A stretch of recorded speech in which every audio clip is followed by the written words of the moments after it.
Everybody has had this moment. You record a voice message. Maybe it's for a friend. Maybe it's for a school project. Maybe you're starting a YouTube channel. You hit play and immediately think, wait, do I really sound like that? The voice coming out of the speaker sounds wrong. Too high, too thin, too awkward. Almost like you're listening to a completely different person.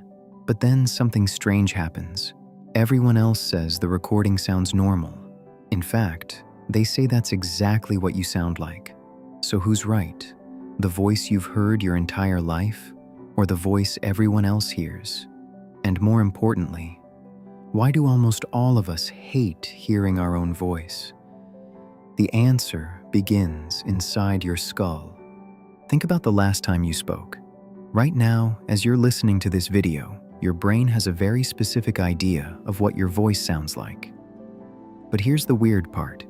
You've never actually heard your voice the same way everyone else does. Not once. Every time you speak, sound reaches your ears in two different ways. The first is the normal way. Your voice travels through the air and enters your ears just like any other sound. But there's a second path, and this one is unique. When you speak, your vocal cords create vibrations. Those vibrations travel through your jaw, your skull, your facial bones, and directly into your inner ear. This process is called bone conduction, and it changes everything.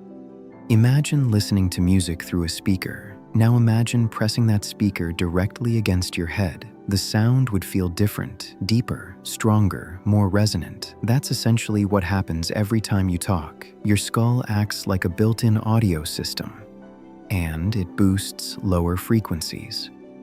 In simple terms, your voice sounds richer and deeper inside your own head than it actually sounds in the outside world. The version you hear isn't fake, but it isn't complete either. It's a customized version of your voice, a private remix created by your own body, and you've been listening to that remix your entire life. Now imagine hearing a recording. Suddenly, bone conduction disappears. The only thing left is the sound traveling through the air. For the first time, you're hearing your voice almost the same way everyone else hears it. And that's when the shock happens. Because the voice in the recording doesn't match the voice your brain has known for years. It's like seeing your face flipped in a mirror. Technically, it's still you, but it feels wrong. Not because it's inaccurate, because it's unfamiliar.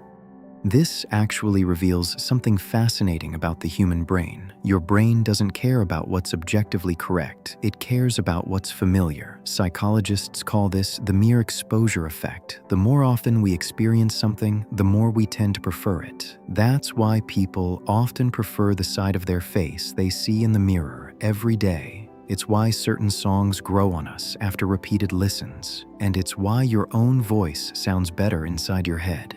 You've been hearing that version for years, maybe decades. Of course it feels normal, it's your reference point. Everything else sounds strange by comparison.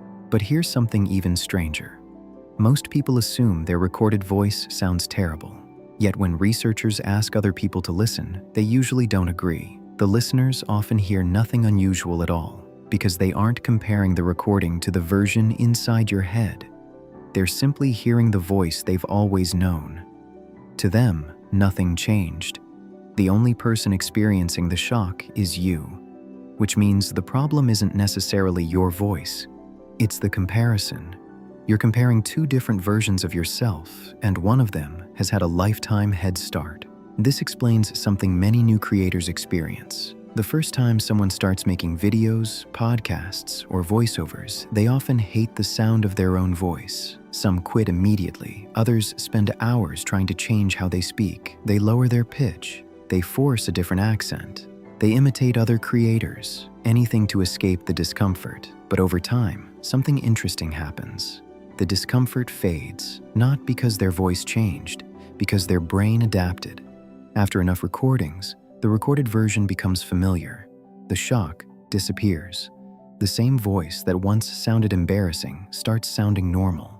Then, eventually, it sounds like you. In fact, if you record yourself regularly, there's a good chance you'll stop noticing the difference entirely. Your brain simply updates its expectations. What once felt strange becomes ordinary, and what once felt wrong becomes recognizable. This happens so gradually that most people don't even notice it happening.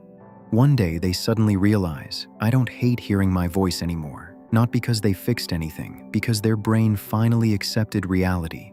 But there's one final twist. The recording still isn't perfect. Even modern microphones change sound slightly. Phone microphones, laptop microphones, headphones, compression algorithms, streaming platforms. Every piece of technology colors sound a little differently. So even the recording isn't a flawless representation of your voice.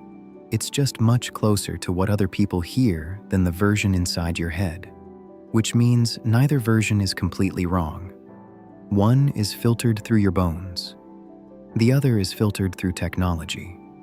Your real voice exists somewhere in between, and that's what makes this whole thing so fascinating. For most of your life, you've been carrying around an idea of what you sound like, an identity built from thousands of conversations, millions of spoken words, years of hearing your own voice. Then one recording comes along and challenges it, not because you've been hearing the wrong voice, but because you've been hearing a version nobody else can hear, a version that exists only for you. So the next time you listen to a recording and think, wow, do I really sound like that? The answer is both yes and no. Yes, that's what everyone else hears. No, that's not what you've been hearing your whole life. And maybe that's why hearing your own voice feels so strange. Because for a brief moment, you get to hear yourself as everyone else does.